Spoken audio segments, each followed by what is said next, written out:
জন ডেলনিউইস যে বক্তব্যটি রেখেছেন সেখানে পরিষ্কার বলেছেন যে 111 ব্যর্থ হয়েছে, রিফর্ম সম্পন্ন করতে পারেনি। এইবার আমরা যাতে ব্যর্থ হওয়াটা অ্যাফোর্ড করতে না হয় আমাদের, আমরা যাতে এবার রিফর্ম গুলো করে ফেলতে পারি।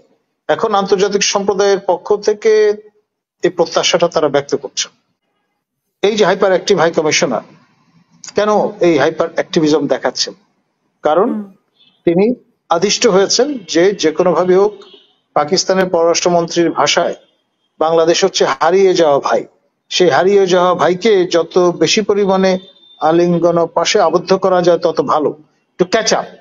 আমি আপনার এই শোতে এবং এলসওয়্যার বলেছি নির্বাচনটা হয়ে এখন বাংলাদেশে দাঁড়িয়েছে অলমোস্ট লাইক চেজিং দ্য চিমের। আমাদের শ্রদ্ধেয় লার্নেড অ্যাডভোকেট মহসিন রশিদ পরিষ্কার বুঝতে পারবেন আমার ধারণা, আমি যা বলবার চেষ্টা করছি। চেজিং দ্য চিমেরা অর্থাৎ মরিচিকার পেছনে ছোটা। মরুভূমিতে যে বিভ্রম হয়, আপনি যতই কাছে যাবেন মনে হবে ওটা আরো দূরে চলে যাচ্ছে। এখন নির্বাচনটা হয়ে দাঁড়িয়েছে এরকম কদিন পরে যদি শোনেন যে নির্বাচন হতে পারে 2041-এ, যেই সময় শেখ হাসিনা মনে করেছিলেন যে বাংলাদেশকে উন্নত রাষ্ট্র হিসেবে ঘোষণা করবেন, সে পর্যন্ত চলে যেতে পারে বিষয়টা। এখন আমি কেন বলছি কথাটা, এখন ওই যে আমাদের মাননীয় ধর্ম উপদেষ্টা কক্সবাজারে গিয়ে বলেছিলেন যে 2029 পর্যন্ত আমরা লেজিটিমেটলি থাকতে পারি, এক। দ্বিতীয়ত সুনির্দিষ্ট কোনো তারিখ এখন পর্যন্ত ঘোষণা করা হয়নি। তৃতীয়ত আপনার কোন ধরনের নির্বাচন হবে, এটা জাতীয় সংসদ নির্বাচন, গণপরিষদ নির্বাচন, রেফারেন্ডাম বা প্লেবিসাইট, না আপনার সাধারণ সংসদের নির্বাচন বা সাধারণ নির্বাচন, সেটা কিন্তু বলা হয়নি। বলা হয়েছে যে ডিসেম্বর থেকে জুন এই সময়ের মধ্যে হয়তো নির্বাচন হতে পারে। খেয়াল করেন, এখন জুন মাসে গিয়ে যদি বলা হয় যে আমরা এখন গণভোট করবো, এটাও তো এক ধরনের নির্বাচন, তাই না? তো ফলে তখন কিন্তু কেউ বলতে পারবেন না যে তিনি মিথ্যা কথা বলছেন বা জাতির সঙ্গে প্রতারণা করছেন।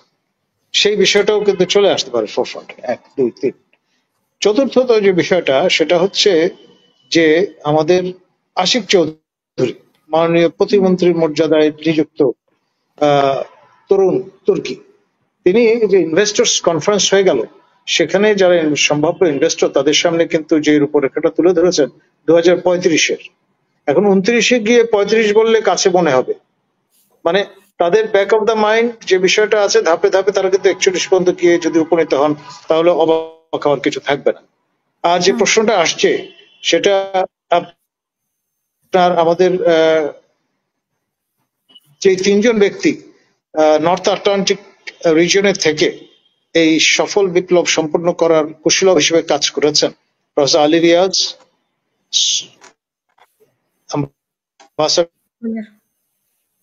মাইলাম,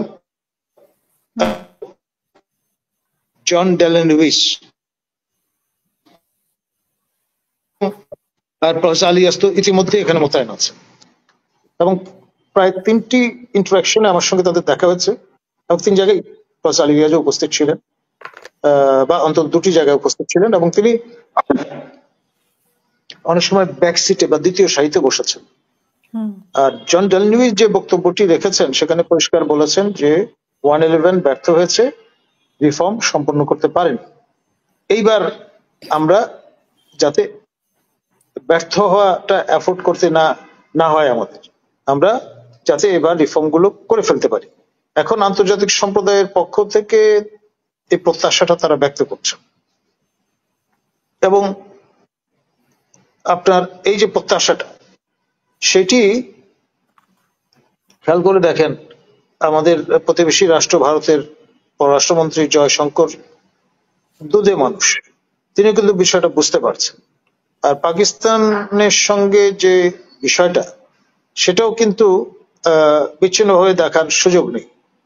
আপনার immediate past high commission of Pakistan, তার সঙ্গে আমার একটা বৈঠক হয়েছে। তিনি দায়িত্ব শেষ করবার আগে তার বাসভবনে আমাদের নৌবাহিনী যে সদর দপ্তর আছে ঢাকায়, তার পেছনে বা পূর্ব দিকে। সেখানে তিনি তার যে ল্যামেন্টেশনটা জানাচ্ছিলেন যে শেখ হাসিনাকে কোনোভাবেই বাগে আনা যাচ্ছে না, তিনি তার যিনি রিলিভার আসবে হাই কমিশনার হিসেবে তার জন্য এগ্রিমোটা পাওয়া যাচ্ছে না। অর্থাৎ যতক্ষণ পর্যন্ত এগ্রিমো না হচ্ছে ততক্ষণ পর্যন্ত রিলিভার আসতে পারছে, আর রিলিভার না আসলে উনিও যেতে পারছেন না, ওনার টেনিওর কিন্তু শেষ। এবং এই পুরো বিষয়গুলো দ্রুততম সময়ের মধ্যে নিষ্পন্ন হয়েছে এই সরকার আসার পরে। নতুন হাই কমিশনার আমরা পেয়েছি এবং তিনি হাইপার অ্যাক্টিভ। সেই রংপুরে আমার বেগম রোকেয়া বিশ্ববিদ্যালয়ে তিনি হাজির হয়েছেন এবং কোনো জায়গায় বাদ নেই, চষে বেড়াচ্ছেন সারা দেশ। আর এই যে হাইপার অ্যাক্টিভ হাই কমিশনার কেন এই হাইপার অ্যাক্টিভিজম দেখাচ্ছেন? কারণ তিনি আদিষ্ট হয়েছেন যে যে কোনো ভাবে হোক পাকিস্তানের পররাষ্ট্রমন্ত্রীর ভাষায় বাংলাদেশ হচ্ছে হারিয়ে যাওয়া ভাই।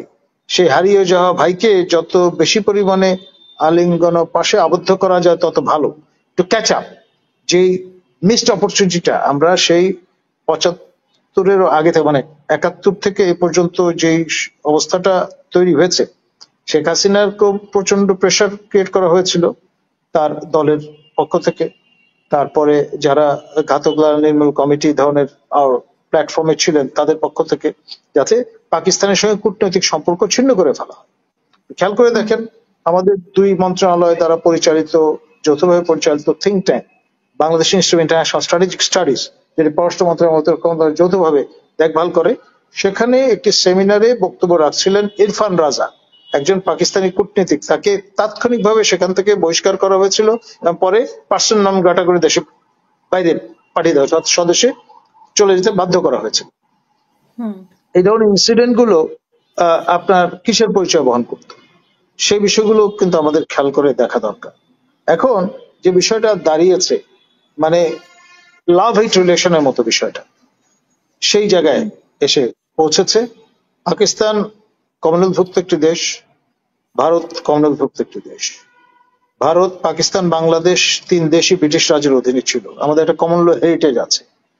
ভারত নিকট প্রতিবেশী, পাকিস্তান দূর প্রতিবেশী। আবার পাকিস্তানের সঙ্গে আমরা 23 থেকে 24 বছর একসঙ্গে ঘর সংসার করেছি। পাকিস্তান রাষ্ট্রের জন্ম হওয়ার পেছনে যেই দলটি কাজ করেছে এটা মহসিন ভাইয়ের দল, অর্থাৎ মুসলিম লীগ। এই মুসলিম লীগ প্রতিষ্ঠিত হয়েছিল ঢাকায়, লাহোরে নয়, আপনার 1906 সনে। এবং এই মুসলিম লীগের পক্ষ থেকে পাকিস্তান রাষ্ট্র কায়েমের মূল দাবিদার ছিল কিন্তু তৎকালীন মাশরেকে পাকিস্তানের লোকজন। এই বিষয়গুলো কিন্তু ইতিহাসের অংশ। তো সব মিলিয়ে এটা একটা জটিল কেমিস্ট্রি। আপনি সরল কোনো অঙ্ক খুঁজে বের করলে সফলকাম হবেন এমন আমি মনে করি না। ধন্যবাদ।